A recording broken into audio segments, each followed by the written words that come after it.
안녕하세요. 오늘은 지난 시간에 로마서 1장 18절에서 20절의 말씀을 다뤘는데요. 오늘은 그 뒷부분에 해당되는 설교 말씀을 가지고 여러분들과 함께 이야기를 나누어 보도록 하겠습니다. 일단 로마서 1장에서 하나님께서 하고자 하시는 말씀은 모든 사람들에게 정말 하나님을 찾고 구하고자 한다면 하나님께서는 친히 그 모습을 나타내신다는 거예요. 성경의 말씀으로든 삶의 어떤 그 환경을 통해서든지 핑계치 못하도록 하나님의 존재를 찾을 수 있게끔 그렇게 모습을 드러내신다는 겁니다. 근데 여기서 전제가 뭐냐면 하나님을 찾고자 하는 사람에게 그렇게 모습을 나타내신다는 거죠. 자, 그런데 과연 우리 인간들 중에 하나님을 진정으로 찾고자 그런 간절한 마음을 내는 사람이 얼마나 될까요?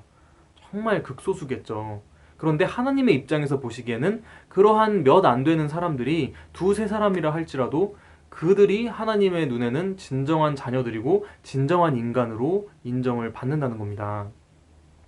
우리가 정말 인간으로 살면서 이 광우병이나 구제역 같은 거 발생하면 얼마나 많은 가축들이 희생을 당합니까? 근데 그들이 죽어가는 거를 보고서 한 마리 한 마리를 가지고 우리가 애도합니까? 우리 눈 하나 깜빡 안 하잖아요. 우리의 관심사나 우리의 애도의 대상은 인명피해가 발생했을 때, 그랬을 때에만 우리가 슬퍼하고 애도하죠. 왜? 우리가 인간이니까. 똑같은 원리로 우리가 생각을 하자 이거예요. 하나님의 입장에서는 하나님은 영이시기 때문에 인간들 한 사람 한 사람 죽어나가는 건 사실은 크게 관심이 없어요. 하지만 진정한 인간, 진정한 하나님과 뜻을 교류하기 위해서 하나님을 찾고자 간절한 그 의를 추구하는 사람이 하나님 눈에는 진정한 인간이고 진정한 긍휼의 대상이라고 볼 수 있는 겁니다.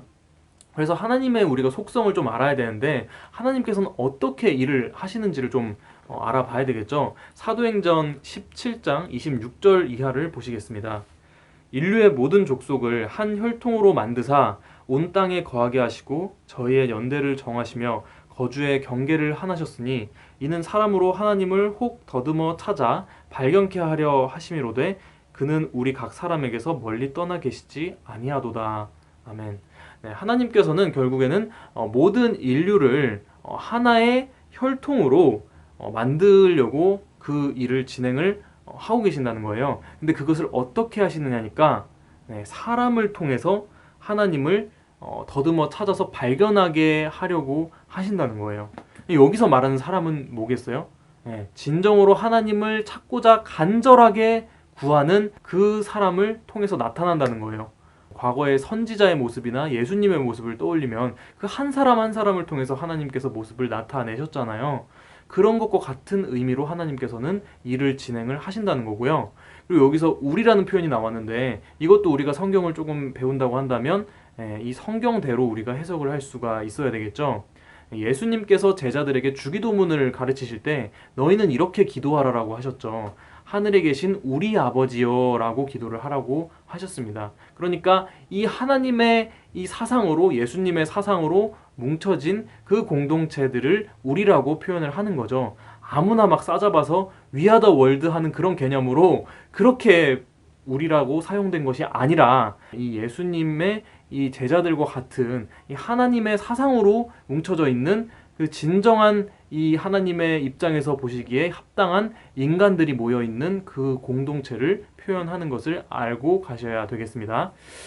자, 그래서 하나님의 입장에서는 인간다운 인간이 있는 것이고 또 짐승과 짐배 없는 인간이 또 있는 거예요. 하지만 하나님께서는 사랑의 하나님이기 때문에 결국에는 짐승 같은 인간들도 마음만 제대로 다잡는다면 결국에는 구원을 허락하시겠죠. 하지만 그런다고 할지라도 노아의 방주에도 뭐 짐승들 많이 있었잖아요. 근데 하나님의 입장에서는 그 짐승 같은 인생들은 구원을 받는다고 하더라도 인격적으로 대하지는 않는다는 거예요. 그렇게 인간으로 그 대우받지 못하는 인생들은 결국에는 가련한 중생일 뿐이라는 거예요.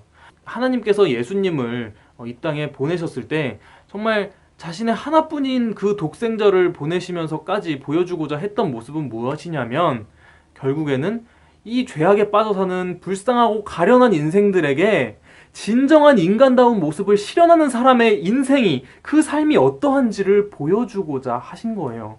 그래서 메시아를 보내서 이 모습을 좀 봐라, 보고 배워라, 이 미련한 인간들아 하고서 이렇게 보여주셨다는 것입니다. 우리도 빨리 정신을 차려서 그러한 모습으로 우리가 무장을 해야 되겠죠. 그래서 궁극적으로 바라시는 거는 저와 여러분들이 그러한 예수님과 같은 삶의 모습으로 거룩한 신의 성품으로 나아가기를 바라고 계신다는 것입니다.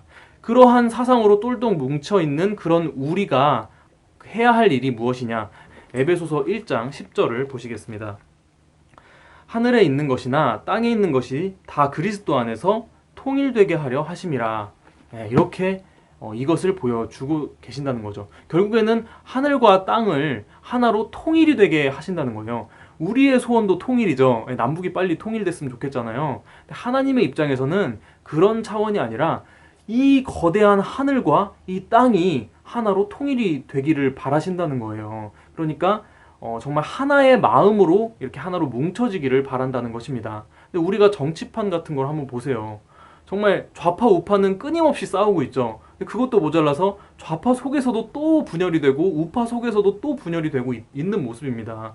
종교 세계도 마찬가지예요. 모든 교단이 하나하나 다 쪼개지고 있는데 이것은 결국에는 사단이 결국에는 하나로 화합하지 못하도록 인간의 마음들을 다 이렇게 교란하고 있는 겁니다.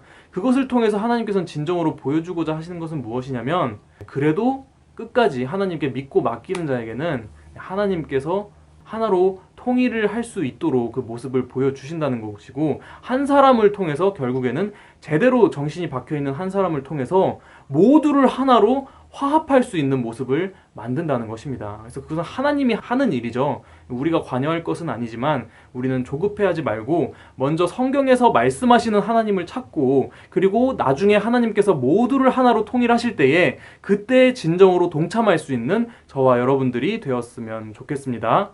감사합니다.